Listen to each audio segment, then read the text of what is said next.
Hello, Falcon Paladin. Happy podcast day. Happy podcast today as well, Sir Somicron. Thank you very much. Just checking out the name of the book before we start the podcast because I can never remember it. The Lost and the Damned, but we'll get to that. There you go. That's the one. What's up, Aki? Happy podcast day to you as well. Thank you for the subscription, Aki. 45 months, that's so long. Yo, It's crazy so long. long. So long. Sound a little tunnely to me. Is that me or is that you? Yeah. I don't know. I was playing video games with my housemate, and he was like, yeah, you sound a little different. And I can't work Okay. out what settings changed. Fun. Yeah, I don't know what's doing it, so I apologize. Okay, we won't worry about it then. I can still understand. Yeah, that's all we need. Okay. I mean, is it bad? Is it like really bad?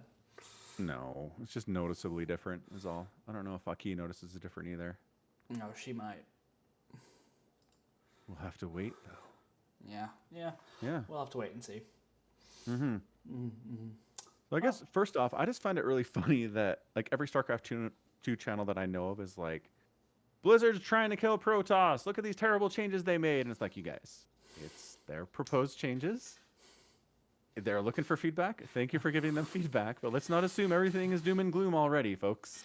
So, But that gets clicks. I get it. Like if you're like, Protoss is screwed, like, hey, what's going on? Rather than, here are some proposed changes that might hurt Protoss. It's like, meh, not as exciting. well, I think a lot of the changes, if like your goal is to get Protoss to stop losing every professional tournament, these are not the changes for that, right?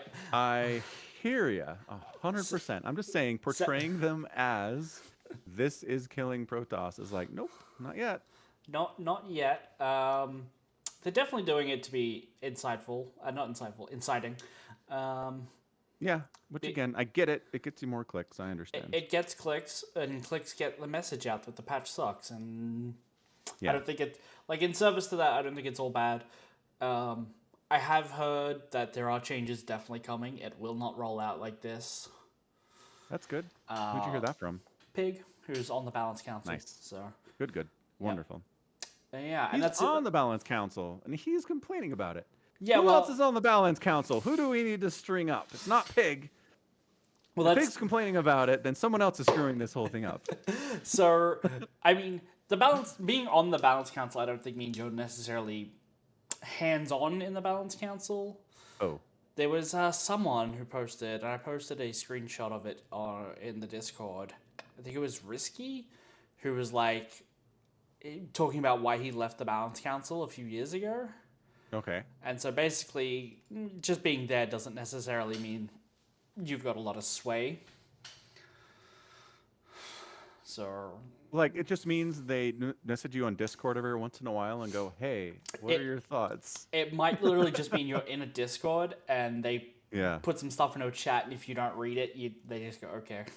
Like it does, which means the more active people or pros who are engaging in this Discord are probably more likely to have their say than the people who aren't. And if that's not Protoss biased, like, or if that's Zerg biased, it'll show. Yeah. Okay. Yeah. I gotcha. Yeah. Okay. Fair enough. It's not like they go into a big room with a big circular table in it and sit down and hash stuff out. That would be fun, though. That would be fun. That would blow StarCraft's yearly budget for the next 10 years to do that once. To get everyone to go out into a big room. Like, Yeah, that's true. You could maybe set up displays at every seat and everybody Discord call in so their faces show up. or we could just do a regular video conference call with Or- everyone. Or you could do a regular conference call, sure. If you want to be boring. Look, I'm all for style and theme, but we need to be practical here. Nobody's paying for this. No one's paying for this. Yeah. Just be like Brood War and have no balance changes ever again. And then say, figure it out, Protoss. I don't think that's really true. I don't think you get to say that when people say Brood War is balanced in the maps, and then every new map pull should be counted as a balance change. I think that's fair. Right. That's exactly it. I'm trying to focus my camera. Sorry. There you go. It seems fuzzy. Yeah, it's because you're using Discord's thing instead of NVIDIA Does Broadcast. that fuzzy my face? Really? Yeah, it fuzzies everything. Whatevs. Okay, so that happened. Good job, StarCraft 2 Balance Council. Thanks for freaking everyone out, but Thanks our for opinions trying. have been heard. Right. Right. Thank you for trying. We appreciate the effort that was put in. Yeah. What else is going on? Oh, I've been watching Frieren with my Freeman, daughter. it's Yeah, so good. it's good. It's longer than I thought it was. It's like an actual season instead of like 12 episodes, but that's good. It's 24 episodes. Yeah. Yeah, where are you up to? At the tournament arc, because every anime needs a tournament arc. Yes, it does. I was like, it's like we need to certify as a first class mage, and I'm like, okay, it'll be some like standalone tests, like blow up this mountain, transmute this thing. Nope, Nope. no, it's a tournament arc that they snuck in here, and I'm like, okay. I mean, it's fun. I like it. It keeps me interested. I'm not like bored by it, but I'm just like every anime has a tournament arc. They can't get away from it ever. Some have more than others, and some do it better than Some, others. And this is, yes, I think, a pretty good tournament arc. it is. Yeah. So I just finished day 1. with Okay. They have to catch the supersonic bird. Bird. I'm like, so it's a supersonic bird, and you're holding it in a wooden cage. Sure. Okay. Yeah, It's a magic cage. I know. If a bird goes supersonic, even into just this twig, it'll still impale itself on the twig, right? Okay. So you're saying just because you can super speed doesn't mean you can super speed through stuff. Right. Yeah.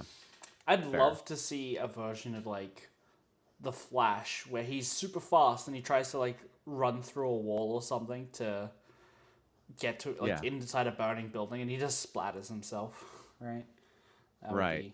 Would be, chef's kiss. I mean, yeah, they've addressed that with Flash in the comics, where like, yes, super speed is worthless unless you have the reaction time and perception capable of not running into things as you're in super speed, because otherwise, yeah, you just die. Right.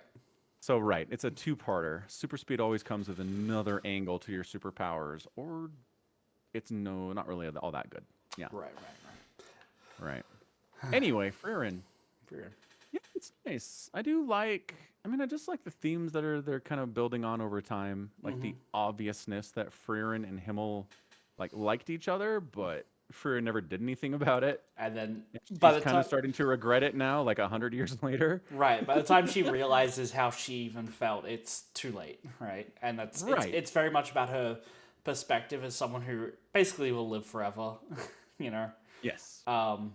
It is such a great show like that. I really like it. Yeah. And a couple times they're really explicit about it too. Like they'll show her interaction with her old party that defeated the Demon King, and how she reacted to something that they did or said with like indifference. Like, oh, like she just basically reacts to, what does it matter? You'll be dead soon anyway. Like just this really cold, callous reaction to it. And then with her new party, a similar situation arises, and she doesn't say that. Right. Like she's very much more about, I value you guys as companions. So it's like she's learning. Hooray! She's learning. It's only taken her like 1,000 years, but she's learning. My sister is so mad that not everybody immediately recognizes the super famous elf mage Frieren from the party that defeated the Demon King. It drives her nuts. In a world where there's no photographs, there are statues in every city of the party. There are statues, but like, how accurate is a statue? Right. Well, and it's funny too because everybody assumes that she would have aged. Like, there's a bunch of people that are like, "Oh, it's Frieren. Oh, you look exactly like you did. I figured you look different. Weird." That's another thing. Everyone's perception of everyone ages at the same rate as them. You assume, and like Himmel and the rest of the heroes, they've all been aging. So if you've interacted or seen them, you know the rest of the party's aging. You expect Frieren to look different. Obviously, you wouldn't recognize it because you think she'd look different. That makes sense. Right. I think it perfectly makes sense. Totally. Oh, I figured out. Twitch had me on 360p. I was like, why do I look fuzzy? It's because it was 360p, Twitch. Oh. We're at 1080 now, and I look better. Okay. Thanks for watching the stream. Anywho, yes. So she's getting over it, pretty much. Good. What else? What else have I liked about this? I like the whole kind of throughput that like Frieren has decided that basic defensive and basic offensive magic at this point is good enough for any situation as long as you're really good with it. Right. And all the other mages are like, I do stone magic and I can work with water and I Right. do ice. And she's just like, boring old lasers work just fine. And I her apprentice is like dueling with someone like, are you? I feel like I'm dueling my grandpa. Like you're using old school stuff here. Yeah, I definitely like the way the show handles magic development, even if it isn't basically a lot of like dialogue just telling you that oh, Frieren did this like versus this demon 1,000 years ago, and now its special jutsu bullshit attack is now what every mage considers standard magic attack because she helped Yeah. work out how to like beat the defense with it, you know.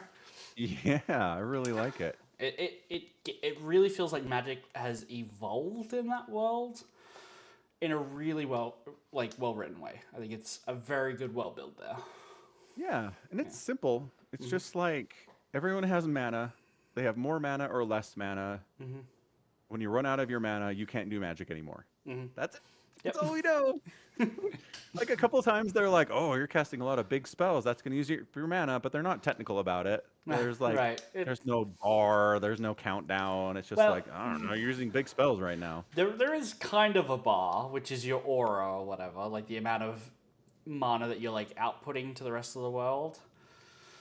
Uh, Right. so we can see that dip, but it's not I, like they're measuring it as like that's a 50 mana spell, and everything's right. dipping the same amount every time.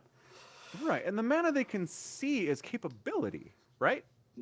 It's Yeah, not how much mana you currently have in store, is it? I, Like I, if Frieren managed somehow to use up all of her immense amounts of mana, and then someone looked at her and tried to see how much mana she had, she wouldn't look like she had nothing, right? I would assume so, Because because that'd like be a way to hide your mana. Just do a whole bunch of big spells and then go through town and nobody knows who you are, sure, right? but then you got to let off a bunch of big spells right outside of town. You know? Seems like, and there's a lot of like, there's a big plot point that like she's suppressing her mana like constantly, Yes. and when her apprentice, purple hair lady whose name I can't remember because I watched this show like Fern. Fern, yeah, I watched the show when it came out. Uh-huh. She's fighting a demon in this town, and the demon's like, your like visible mana hasn't gone down at all. What do you do? Like, how is she still firing off all these attacks? So it has to decrease with attacks, otherwise that scene doesn't make any sense. Yes. I guess. Anyway, we're asking questions that don't matter. This show does not care about that. I mean, here's the thing: it doesn't actively care about it, but it is very consistent in how it's portrayed throughout the show. Like, I don't think it, other than the fact that like spells don't really care about how much mana you have. Either the person casts the spell or they can't. It's not Right. it's not in the weeds, but it's very consistent. It's Yes, and that's good. Yeah. That is nice. I Yeah. mean, if you're not going to go too deep into it, at least be consistent. That's Yeah. what you can do. yeah. Right, right. Highly recommend everyone watch Freebird. It's so good. Yeah. It's really great. She runs across another elf, Yeah. and he's like, huh, thought all the elves were dead. And she's like, me too. They're like, oh, well, nice to meet you. See you later. Maybe in like 100 years. Right. Just made me laugh how casual they were about it. Oh, yeah, the monk guy. He's pretty chill. Yeah. Yeah. Yeah, and just everybody consistently underestimating Frieren. Like, look, you know who this is. She's part of the party that wiped out the Demon King, and that was a long time ago. Like, why do you think you can easily take this elf down? I don't understand it. Because Like, it's even people that recognize she's hiding her mana are like, she can't be that strong. It's like, why? well, everyone is like looking at her, how much mana she's expressing, right? And Yeah. so the first rank of people are all just assuming she does not have that much mana, that she could not be capable of all that much. Two, everyone sees that she just fires basic spells from like 600 years ago that are so old, right? Like, oh, she's literally just not capable of doing too much more. There's a lot of reasons why people might just look at Frieren and underestimate her. Maybe they think she's gotten old, that, she might look young because she's an elf, but like she was alive ages ago. She must be like getting on in her years. Yeah, I guess so. I think there's a lot of reasons to underestimate people, even before you go into like, oh, these are mages who are, you know, masters of their own craft in their own right, who believe Right. themselves to be probably more powerful than just about anyone they meet, even if they all have different specialities. Right. Yeah. Yeah, I mean specifically the older guy who's in that first test for the first class mage certification. I mean, he's like, "I'm gonna take you down," and I'm like, "You are a human? You are like 70 years old. Right. This is not happening. I'm No. sorry." Anyway, I don't know. Maybe the legend of Freerin will grow at this point. She's running around. Maybe. She's kicking everyone's ass, and like maybe eventually it'll be like, we can't. Nope, not fighting her. We're out. This is not going down. Maybe. That would Yeah. be nice, honestly. She did spend like the last 80 years wandering around learning folk magic about how to like remove stains from clothes and stuff like that instead. So Yeah. she has a reputation of not being a combat mage, I guess. You know. Right. And I mean the whole story of Himmel the hero is that it's Himmel, right? Yeah. Himmel took down the Demon King. Right. And I would not be shocked if like we get to that point, like they show us what actually happened and it's just Freerin kicking the Demon King's ass. And Himmel's like, "Thanks, man." Have they gotten to the sword in the stone? Yes. Yeah. That was good. So good. That It's was like, good. it's such a reveal that Himmel the hero wasn't even the hero TM, you know? He was Right. just a guy who believed he had to do what was right. And he Fantastic. so good. Yeah, because it's like this reveal that like there's the cave where the sword was for the hero. And then Stark's like, "It's still in there." Right. It's just still in there. And they're like, "Yeah, we totally made the legend that he pulled the sword out of the stone and that's why he defeated the Demon King."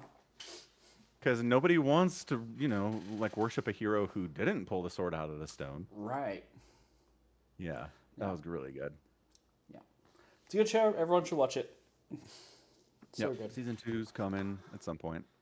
Oh, fingers crossed soon. Fingers crossed soon. Is there no date or anything? I don't think so. Free Run Season 2. Officially announced. A release date has not been announced, but it is coming. Okay, rad. Woo. Perfect. Okay. Is it time for Ye Old Warhammer? Yeah. I'm Unless there's just something else you wanted to cover. I'm just looking through all of the other shows that are like airing at the minute that I'm watching, and I'm trying to think if I should recommend any of these. I want you to watch. I'm watching Tower of God, which is the tournament arc anime of all time. It's nothing but tournament arcs. Does it Sorry. top? Does it top Dragon Ball? Dragon Yes. Ball is all tournaments. I mean, It they're trying literally- hard. They're trying so hard. Okay. So Anyway. there's a show I want you to watch called Trillion Game. Ooh. I think it was based on a what do they call the Korean mangas? Like Tower of God? No idea. Okay. Manhwa, I think it's called. I'm only thinking that because everyone is drawn really weird. It's like, it's not a very anime-esque art style for the faces. It's a little... It's too realistic, yeah. Yeah, and I think the Koreans tend to do that more, if I like based on other shows that I've seen. I could be wrong. I should look this up before I say anything. So it's old school mates will do anything to achieve success. And they Yes. want to earn $1 trillion. Uh-huh. Holy crap. Okay. Yeah. We start at $1 million? No, trillion. No, trillion. Right Has off to the be a bat. trillion. Yeah. Okay. Yeah. So I'm having All fun right. watching that. It does not take itself seriously, and I think that's needed sometimes. The other show that I'm watching that seems like it might do something good, but is a little hard to sell, is called Negative Positive Angler, which is about fishing.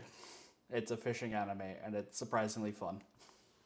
Like, based on the fact that it says angler in the title, I figured that one. Uh huh. Uh huh. After a doctor gives him 2 years to live and debt collectors come knocking, he falls from a bridge. Mm-hmm.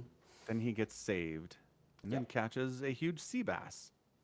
Yep. And we start fishing. All right. Yep. I'm hoping this will be the story of how a terminally ill guy turns his life around through fishing. And then died anyway because terminally ill. No, no, no. Fish eat brain tumors. It's fine. He catches a magic fish who gives him a wish. That would be, I mean, that'd be amazing. They just play this totally straight, like it's no magic, nothing at all, nothing supernatural. And then the final episode, it's like, oh, I'm a magic fish. I'll grant you It's like, 3 wishes. hooray! The end. I would be down. I would be down. I don't think I would like it, but it'd be funny in an annoying kind of way. Yeah, Anyway. those are my recommendations. All right. Okay. Warhammer. Warhammer, The Lost and the Damned. Yeah. Yeah. So, By Guy Haley. good old Guy Haley. Good old standby guy. Yeah. So this book did a really good job of doing Primarchs and Space Marines and regular humans. It's a big one. It's a big book. It is a big book. It says here it's 416 pages. Yeah. But it feels bigger because it jumps around and gives all of those perspectives and gives them really well. Agreed. I liked all, some of the characters I didn't like, but they were all really well done. Who did you not like? Well, obviously, Painted Count guy. Oh, come on. He's a Night Lord. We love the Night Lords here. Night Lord. Scrivox, so good. He tries to go after a freaking Blood Angels captain and gets his butt kicked. And I'm like, yeah, that's what happens to Death Guards who go against anyone who's competent in this universe. Yeah. I was like, I know you have a magic sword, but you are still a Night Lord, my guy. I mean, here's the thing. He very explicitly only loses because the demon was like, I up for shits know. and giggles. Wow. The demon is like, I'd like to drive this bus, please. Right. That's also true. Yeah. Also, it's a very Star Wars thing. He gets kicked off the edge by the Blood Guard captain, and I'm like, nope. He probably fell 1,000,000 feet, but he's probably alive. And then the book's like, he's alive. And I was like, uh-huh. Do you remember one of the anthologies? There's a book about like a food riot breaking out on Terra, and there's Imperial fists on the wall, and he's so bored he's spending time working out how if he would die if he fell from the wall. And now we have a guy who survived from falling from the wall. They set it up. It's all layers. He's paralyzed and he is dying. Oh, but yeah, he didn't die immediately. Right. His spine broke his fall. I count that as a victory. You know what they say? Anyone you can walk away from. No walking. Oh. Oh, man. Yeah, it's just fun. Sanguinius is constantly like, you guys, I know you're worried about me, but I don't die today. And they're like, we know. Please stop saying that. And Dorn trying to be like, I'm in charge here. This is my show. And every other Primarch's like, no, you are not. We're doing what we want to do. Sorry. I guess, well, nope. Yeah, both the Khan and Sanguinius are like, nope, fuck you, guy. I'm doing my own thing. Right. Yeah. It definitely does paint that, like, not only is there division in the traitors, but also in the loyalists, because they won't listen to Dawn. And Dawn's like, I'm the Praetorian. I've got all the fancy laid plans. You follow them. And this book is probably the biggest case I've seen for the grimdank meme that Dawn is just weaponized autism. Ooh, okay. I like this. A lot of his scenes in this, he really is just struggling to, like, vocalize why he wants his brothers to not go beyond the wall and die, you know? Yeah. And, like, part of it is definitely, like, he has plans and he wants to stick to those plans, but also he knows that they're perfectly competent and, like, probably aren't going to die. He just can't tell them that, you know, Well, and that in he wants fairness, them to the come back. Khan gets knocked off his bike and almost murdered by a bunch of Death Guard. He's True. very close to dying. Yeah, Dorn's concerns were founded. yeah, sure. Plot armor. Yes, but still. But still. It is, Anyway, yeah, like, even that, though, it definitely did feel like for a minute they might have killed Khan there. It definitely, yeah, like, if you don't know that, well, which of the Primarchs make it out of this, you could right. for a minute have believed that, like, oh, maybe Sanguinius, who's had this vision that he will die here if I don't do anything, might not be able to, like, do anything, even if he does, because, like, Yeah, Khan's like, no, I have to go get those pics from my bike, it's images, you know? yeah. And he's like, we really need to leave. What I like is they don't have Wi-Fi when they don't want to have Wi-Fi in this universe. Well, they talk a lot about how all of the plasma and lasers and macro shells in the atmosphere and the Aegis disrupt the Vox network. hmm And the Vox is basically Wi-Fi, right? You're Yes, transferring yes, everything it is. across the network. Yeah. Yeah, yeah. So And I then think the one, the Unsphere, the newest the sphere. Yeah. newest sphere. Oh That's the yeah. one. Starts with an N. That just doesn't get a mention. Right. Yeah. Right. All right. Anyway, it's suspense. It's suspense. So Yeah. who? And who just the Alpha Legion operatives. Holy oh, smokes. I was just gonna say, who's your favorite human characters in this? Because there's a couple to choose from, and two Yeah. are Alpha Legion. Right. Oh, can I just say one of my favorite, the funniest line in this entire book Uh huh. is at the beginning when the heretical Primarchs are zooming. Yeah, they And can't get together in person, so they have to have a Zoom meeting. Yeah. right. Yeah. And somebody says, I killed Alfarius. And I was like, that's the funniest thing I've ever read in these books. Right. And he's like so proud of it. And the other one's like, ooh. And I'm like, that's not how the Alpha Legion works.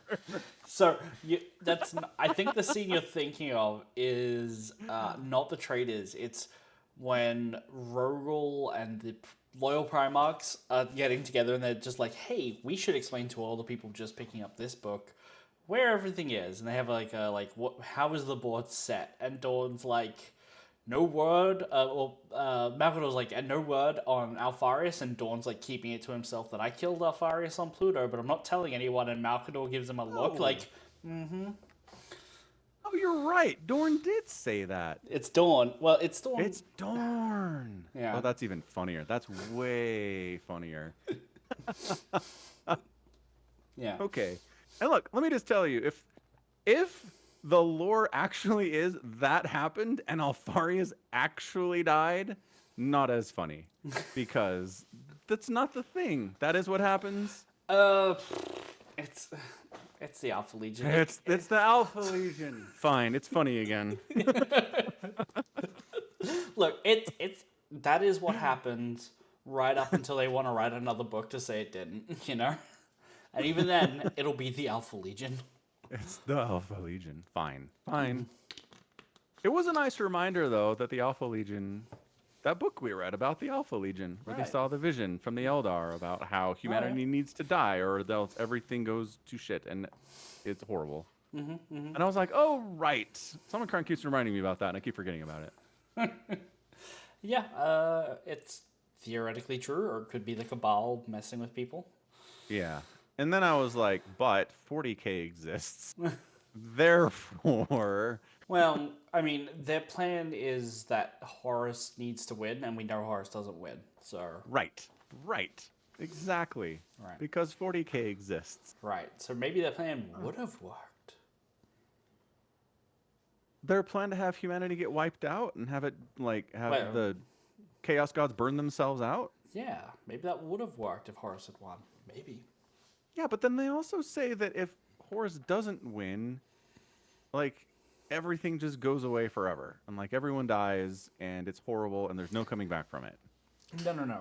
What they say is that if Horus doesn't win, then basically the galaxy will be slowly slide into like a state of perpetual war, and what 40k is. Yeah, but Where that's not the worst thing. Like, it's pretty so bad. what? The history of humanity is perpetual war. There was never a time of perpetual peace. Ever. Ever. Ever. The Emperor's entire reign is uniting the clans on Earth and then conquering the galaxy, and it's war the whole time. Right, but the Emperor has a plan and a vision to like Yeah. eventually not have perpetual wars, right? Yes. Yes. That is at least in theory the plan. And then once Horus went heretical, that was never going to happen. So, too bad. I mean, we definitely know that they expected some of the the Primarchs to turn traitor, and then to have to kill them.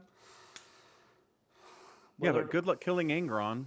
Like, come on, man. He can die. Unlimited a number of times, but he can die. Dude, the Angron storyline in this book is amazing. It's really good, yeah. And friggin' Karn. I mean, I think Guy Haley did an amazing job being like, Karn's in there. Still Karn mostly. Yeah. But also he has these incredible impulses to kill everyone that he sees all the time. Right. And it takes every bit of his self-control to not do that. Like, he can't even speak sometimes. It takes so much control to not do that. It's like, oh, the World Eaters are fucked. Yeah. Like, they were messed up before. This is really bad. Yeah, it's a really, really good look at like the World Eater's final like devolution into like the 40k berserkers that we know them to really be. Latara Saren's getting more shows here. The greatest female ship mistress in all of the fleets of the Great Crusade. The greatest ship mistress, period, and all of the entire galaxy. Holy crap, she's awesome. And you're like, okay, I'm rooting for you, girl, but you are keeping the World Eaters together. What is wrong with you? You are the only voice of reason they have. Yeah. Yeah. Like, without them, Angron would have killed every other World Eater. Yeah, and he would have killed them for trying to leave the ship so they could go kill on Terra. Like, right. Oh. There's that great scene where Lotara's like, Karn, I need you on the bridge now. Things are bad. And he's like, okay. And it's like, so your whole plan to lock Angron down there with all the humans to kill them all and buy time, so he's not killing space marines. Yeah, it's buying time, but also it's going to destroy the entire ship and we're all going to die. right. So, can we not do this anymore? Right. Yeah, without her, he just destroys the reactor and the ship blows up and everybody dies and the World Eaters are done. It's nuts. all the World Eaters on that ship. They have other ships. Fair. Yeah, but the majority, because that's like the biggest ship they have. So Yeah, it's the flagship. Yeah. I was like, Lotara, come on. And then she has the plan to dump him on the night. However, she found out about the Night Lord's little prison for Primarch. She said the Alpha Legion told her. Sure. Okay. Yeah, and the Alpha Legion wants Horus to win, and Angron murdering all of his World Eaters hurts that effort. So, yeah, if they can put him in a timeout, then that's pretty good. Right. So he ends Yeah, up. that was a great. It was such a fun callback too. Angron running around in this thing that in the Vulcan labyrinth was spending all this time in. Yeah. And like every trap there is like set up to torture Vulcan, and it's like here's a mirror of screaming faces crying out in torment as you fail to save the Vulcan, and Angron's just like smash with stick, you know. Skulls and blood and bones. Yeah.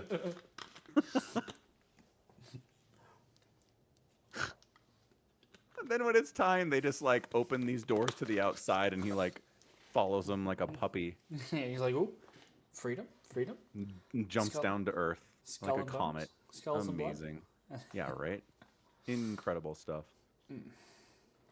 Poor Angron. Man, what a story for that guy. Yeah. Yeah. What else is going on in there? Oh yeah, then the human perspective of like the one recruit who The survives. the Katsuhiro, the conscript. Yeah. Yeah, yeah. He's pretty good. Yeah. I mean, I don't know. It's hard to be like, war is awful. Here's how war changes people. And here we have Katsuhiro starting off as a conscript who's like stuck standing in a train and it's a press full of people and like there's no bathrooms. So they come out of this train smelling of piss and shit. And then he gets given a duffel bag he doesn't know how to carry, a las gun he doesn't know how to point, right? Yep. A green plastic chip necklace and being shoved off somewhere else, and then a commander who's like, "Yep, welcome to the Kushtan Naganda, one of the old 100. You'll get to die under a famous flag. Welcome. He's Here's like, the this used to mean something, but oh no, well. right." And it's like, all right, our job is to go out there. Everyone start marching, and he's like, "Oh no, no, off the wall. You march in the mud. I get the wall, because there has to be some the accent the for the audiobook gives him like a really great accent, which is like there has to be some privilege of wank, and everyone put your fingers on your twiggers." It's really No fun. way. That completely changes that whole scene. That's amazing. Oh, that's funny. All Yeah. right. Um, yeah, and seeing him go from like whatever it is he did before. I think he was like a produce administratum drone or whatever.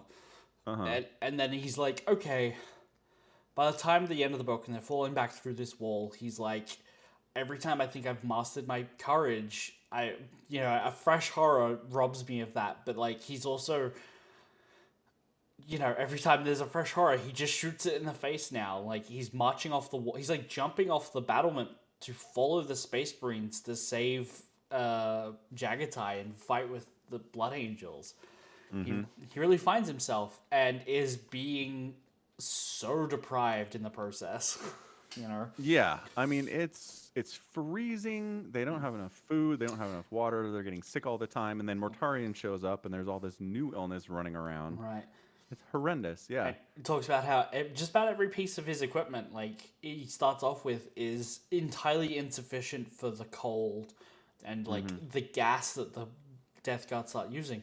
But that's not a problem by the time the gas comes because he's looted fresh pants and a jacket and gas masks. Yeah. That's the rate of attrition is so high that just about everyone has one either directly issued to them or looted. Yep. Looted off a body. Yeah. Yeah, horrible times. And there's this whole thing where like we can't send the Space Marines out there against these dregs. We got to hold them in reserve for when the enemy Space Marines show up. And so yeah, these poor humans are out there fighting beastmen and just whoever the heck Horus has picked up. Whatever of humanity Horus has picked up that he can dump in this place. There are two really good like trader moments. One is where they rile up the Beastman, and you get it from the perspective of Yeah. Asmedi, the Beastman, and like there's this preacher, and he's like trying to hang on to his like half human side, and he's gonna say it, don't say it, don't say it, I want to be human, don't say it, and he's like, beasts, and then it's just the bleating of like goatmen shouting beasts in this guy's mind as they like tear across the battlefield, killing pretty much everyone else, including each other, Yeah. when they get in the way. And it's very thematic of like, I don't know how to phrase it. It's just very, it's well written. I don't know how to praise it other than like, I really feel that like, Horus has gone around and collected up with a bunch of mutants who were just on the fringe of what was acceptable, even in the Imperium, given them a good reason to be upset, and then let them loose. And like you go, okay, Right. I get it, yeah. Yeah. And I mean, these beastmen are just people that were born to regular human parents that have a mutation of some kind and get completely outcast from society. And like they're enough human that like they don't just kill them outright, but they say this later that like they're enough human they don't just execute them, but they're not enough human that they're accepted in society. Righty. So it's like rad. Oh, terrible. Really Yeah. bad stuff. And the other chaos, it's a chaos guardsman who's like, he believes in like Horus the man, and Mhm. when they were like fighting on campaign with him, and Horus came down and was like checking on just like the regular human troops, and that's when he like pledged his loyalty to him. And he's like, I don't believe in all of this chaos god bullshit. I don't know what that is. I'm just here because Horus is great. And he's like carving the star of chaos into his Yeah. rifle, and he's like, man, this is really hard. He cuts himself with like his spoon that he's carving. He's like, oh, it's much easier to work now that there's blood. I was like, huh?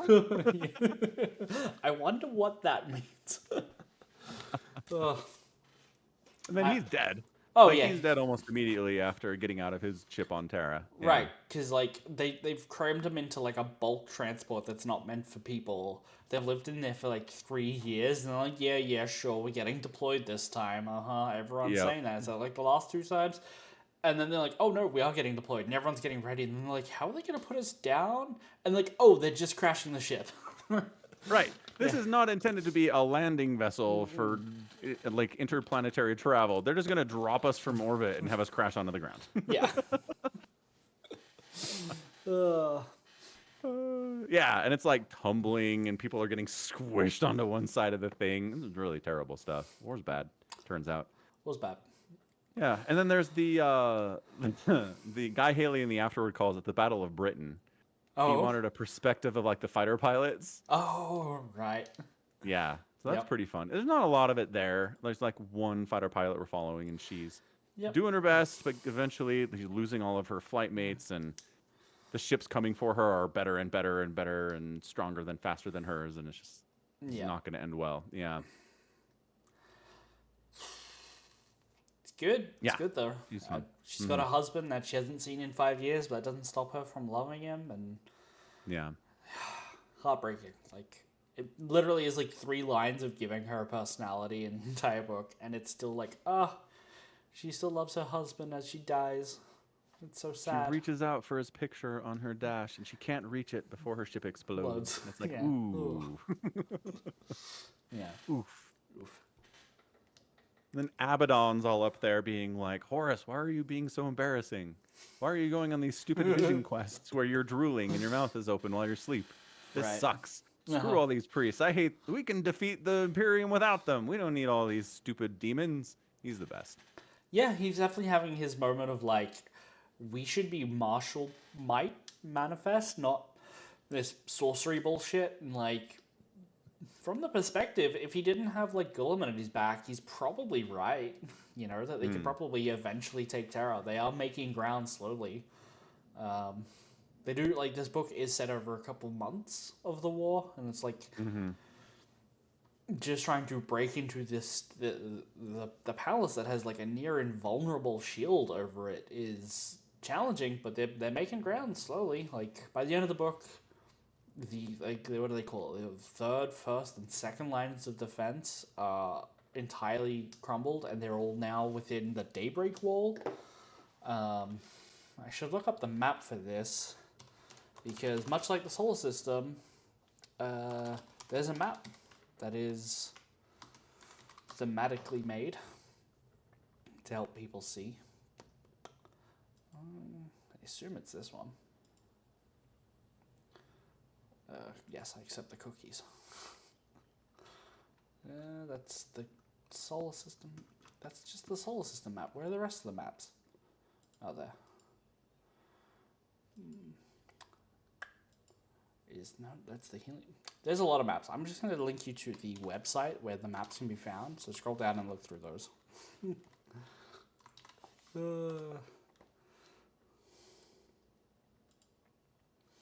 Imperial Palace, Lionsgate Spaceport.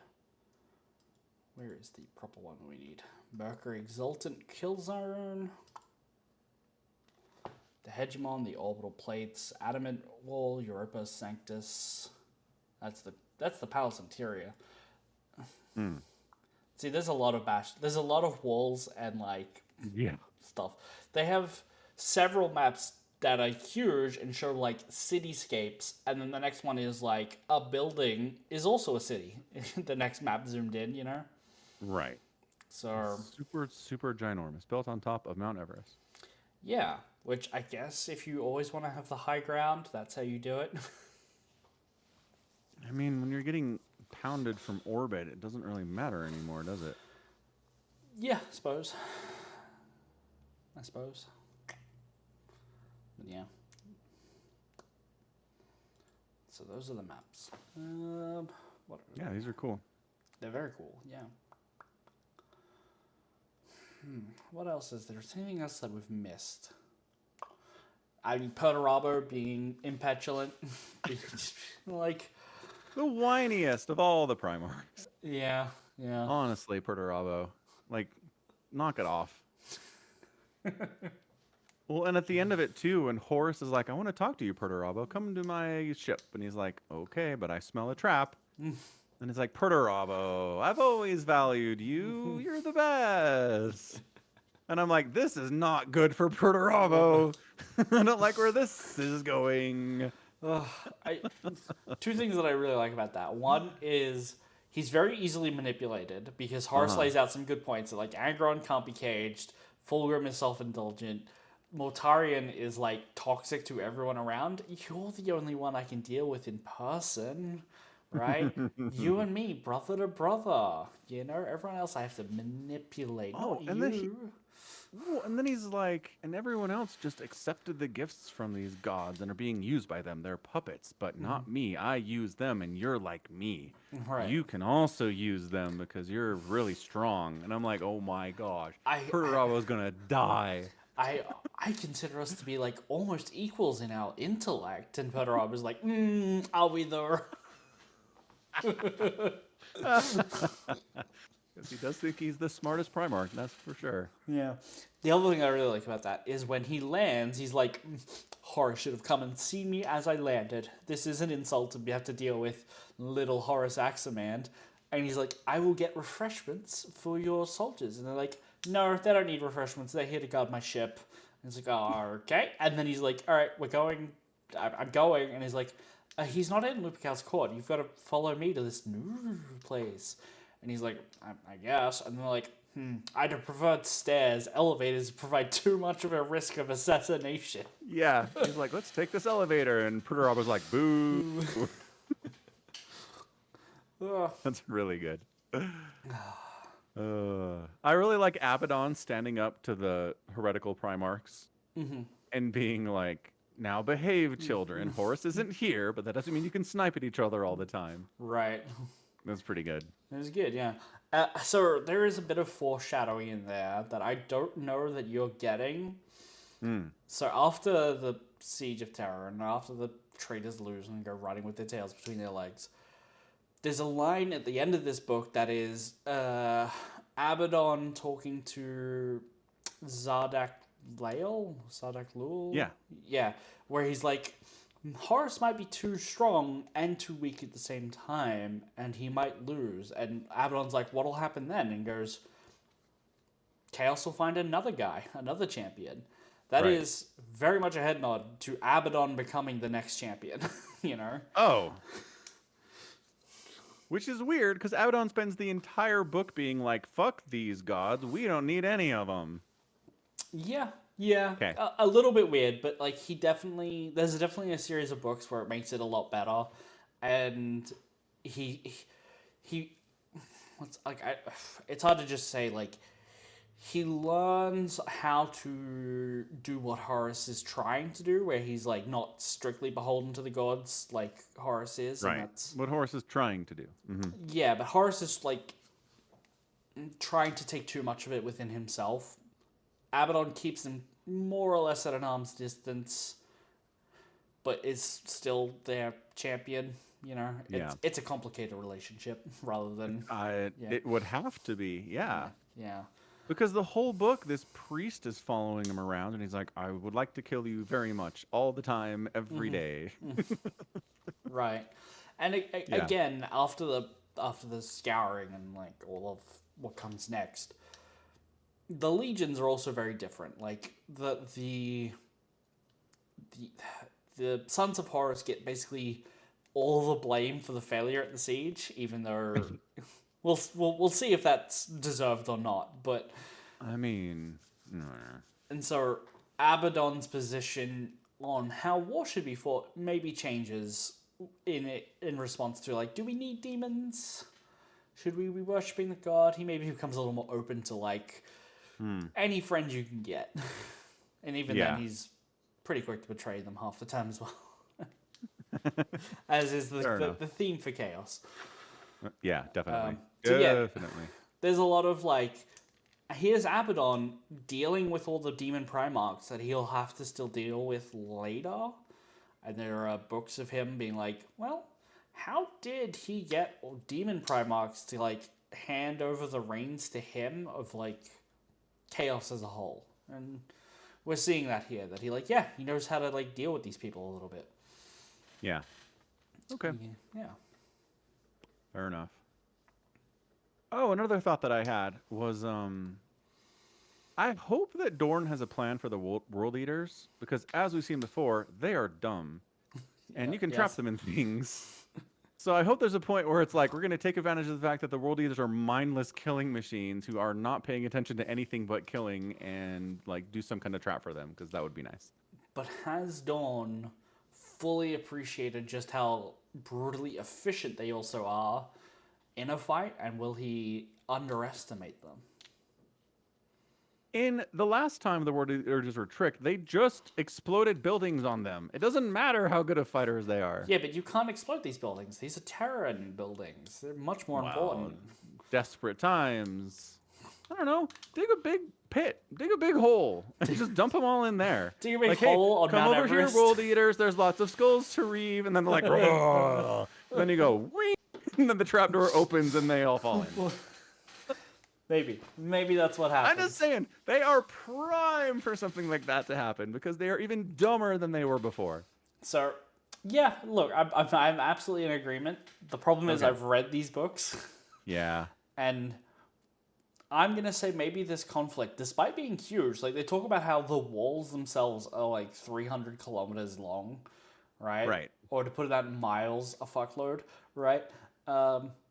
That maybe this battlefield will feel a little smaller and tight-knit, that like the world leaders are pretty much fighting alongside everyone else who has brains, you know? And right. No, I get that. Like Lotara, like the only reason the world leaders are here. No, I mean like once they're boots on the ground, they're next to all the other Space Marines as well. Like, yeah. And they're like, no, brother, don't go into that building. It's clearly a big pit. Right. But, I mean, are they going to listen to them? Because we've tried the logic. There's a lot of times we tried the logic with the world eaters in this book, and it doesn't go very well. Maybe not. Yeah. Like Guy Haley makes the point in the afterword, too. He's like, yeah, so Angron is held back because they can't send him down until the Emperor's power has been nullified enough, yada, yada, yada. Right. So, like, yeah, so what's Angron going to do? Sit around peacefully and wait? Like, that is a problem you had to solve. Good call, Guy. Yeah, I thought it was really great, and I loved that it's... I mean, it's probably the most Night Lords action we're going to see in this series, because their Primarch is not here. Their Legion kind of is here, but, like, they don't care about this, really. Gendor Scrivok was barely holding them together through, like, a magic sword. Right. And so being able to tie those in together and get some Night Lord recognition here, I think is a good way to tie his story in a bow. Especially if he does end up selling his body to a demon to live, but he has to get tortured for 6 times 6 times 66 times 666 years of torture in the warp. In the warp, so it'll be like 5 minutes for our time. Yep. Yeah, I don't know. I should look at that guy's, like, what books he's in. Like, when does he come back? Yeah, and it's exactly 40K, you know. It's exactly 10,000 that would be funny. years. Yeah. That would be great.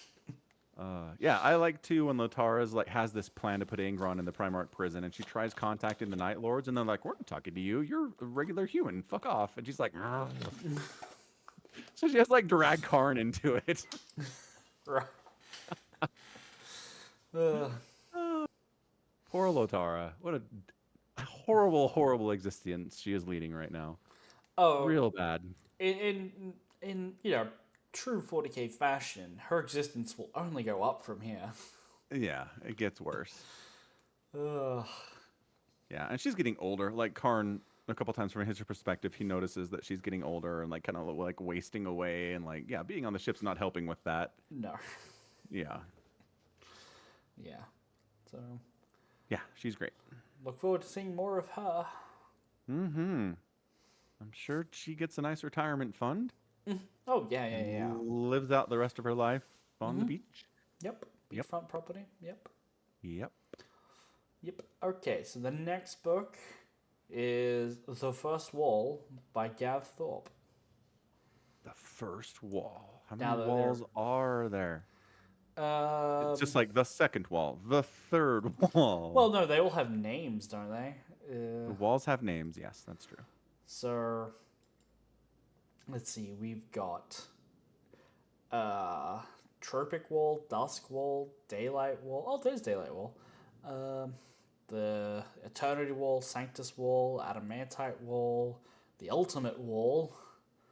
The ultimate wall. Yeah. Um, yeah, lots of really great walls.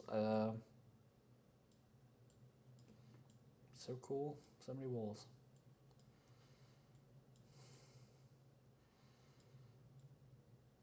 Yeah. Reading outside? Sure is. Anyway, okay, got it. You got it? Siege of Terra, book 3. Yeah. The first wall. This book's even bigger than the last one. It's 460 pages. Holy crap. They're getting big. They are. There's a lot to do. What I should look at. Yeah. Oh, yeah, they just keep getting bigger. Oh boy. So the second to last book is 522. The last book is so big they split it into 3 parts. And each part is in the range of 500 pages. So, Holy smokes. 500 is a good milestone. yeah. Hmm. So, they get bigger and bigger. Oh, hold on.